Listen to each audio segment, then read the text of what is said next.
Good day everyone. So today our first topic is about maintaining training facilities. So what is maintaining training facilities? Maintaining training facilities is essential to ensure a safe, efficient, and productive learning environment. So kanina is dapat kanan sa inyong training facilities is dapat i-maintain ninyo ang cleanliness. Inyong ilimpyuhon, tas inyong i-secure ang mga butang para ma-prevent ang accidents and nice ang flow sa pag-train. This involved proper housekeeping activities, adherence to occupational health and safety standards, effective waste management, and the regular uplift of training equipment. So kaniday, ang maintaining training facilities is nag-involve siya waste management. So sakto nga paglabay sa mga basura, mga plastic, sa mga non-biodegradable, ang mga papel, biodegradable, na mga hazardous. And also ang housekeeping activities like anang panilhig, panglimpyo sa mga palibot para hapsay tanawon. And also an adherence to occupational health and safety standards. So pag-follow sa mga occupational and safety standards. So next is about housekeeping activities. So housekeeping activities, occupational health and safety. Effective housekeeping is a key foundation of occupational health and safety. Its objectives include preventing accidents, keep the workplace organized, and ensuring that all hazards are minimized. So effective housekeeping activities kay dapat sa inyong training facilities kay limpyo para ma-avoid ang accidents o mga hazard nga posible mahitabo. Important OHS-related housekeeping and practices include 1. Keep training areas clean and free from obstructions to prevent slips, trips, and falls. So kani dapat ang inyong training facilities kay kung for example sa sahog kay naidangog, so dapat limpyuhan dayon. Kung naay mga basa sa sahog kay dapat limpyuhan para ma-prevent nga naay ma-slide, naay ma-fall, and naay matapilok ang tiil if makatunob sila ana nga dangog. Ensuring proper ventilation and lighting. So kana mga suga sa inyong training facilities dapat dili siya up and also sakto ra pud ang iyang kahayagon nga dili siya makaapekto sa pananaw sa mga trainers. Also ang trainee.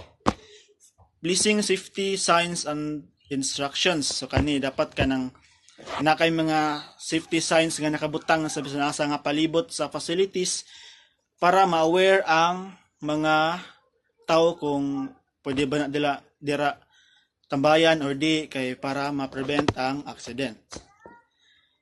Securing electrical cords, tools, and equipment to avoid electronic caution or accident. So dapat kanay mga electronic cords kay ipangtago di bitaw ni sila og mga sa katong iko na lang moldings nga which is mo tago sa mga electrical wires para ma-prevent ang accident kay what if kanang mga wires is naipanit, so di ba?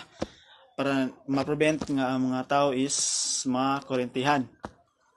Conducting regular inspections to identify hazards and rectify them immediately. So kanang inyo dyan siyang i-observe ang palibot kung nabay sa mga ma-identify nga hazards para ma-prevent din siya and also matagag solutions para ma-prevent ang accidents. Good day, everyone. I am Shaina Grace Vargas, and today I will be discussing about waste management. This topic is very important kay it helps us maintain cleanliness and prevent possible environmental and health hazard. In this report, I will be explaining unsa jud ang meaning sa waste management and why is it essential, especially sa mga training facilities. I will also share the key practices shown in the materials, such as waste segregation, proper disposal, and handling hazardous waste.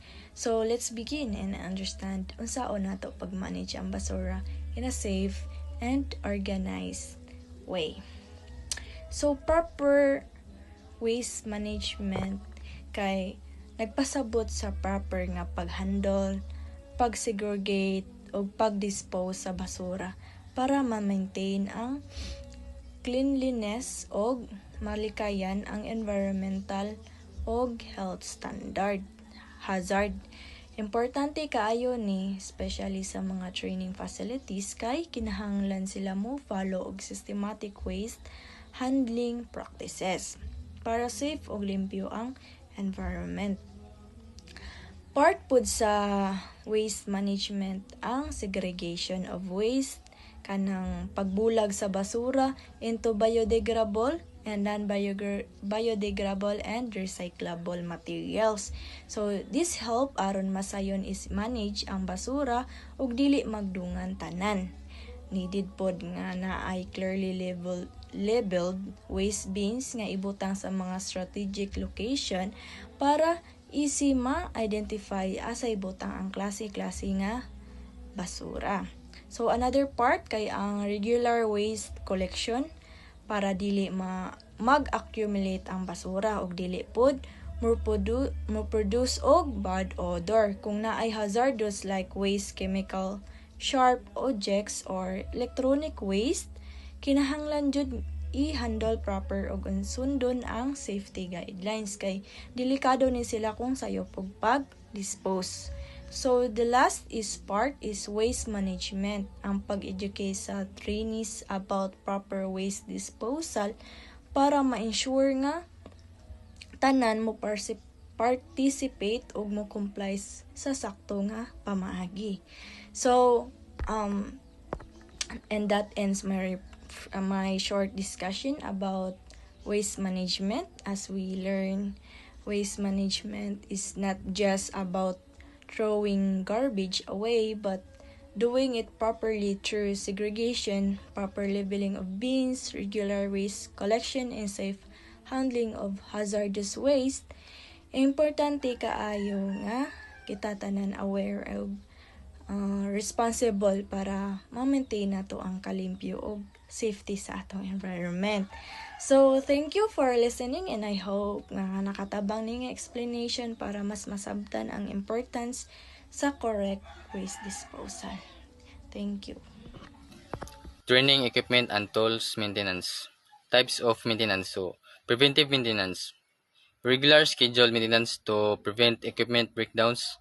Example, cleaning, lubrication, calibrations, and inspections. So, ari, maghatag ka og panahon para maglimpyo sa imong kanang equipment, imong tan-awon og okay ra ba o ra bay guba og safety ra ba siya gamiton. So, ari punta sa B. Corrective maintenance. Repairs or adjustment done after a problem is detected. Example, fixing malfunctioning equipment or replacing damaged parts. So, sa imong equipment og naganiguba dapat imong ilisdan dayon para dili na madaghan pa ang guba aron gamay ra gasto din. Katong mga damaged parts imo tong pangilisdan og mga bag-o nga piyesa para okay ra ang andar sa inyong makina.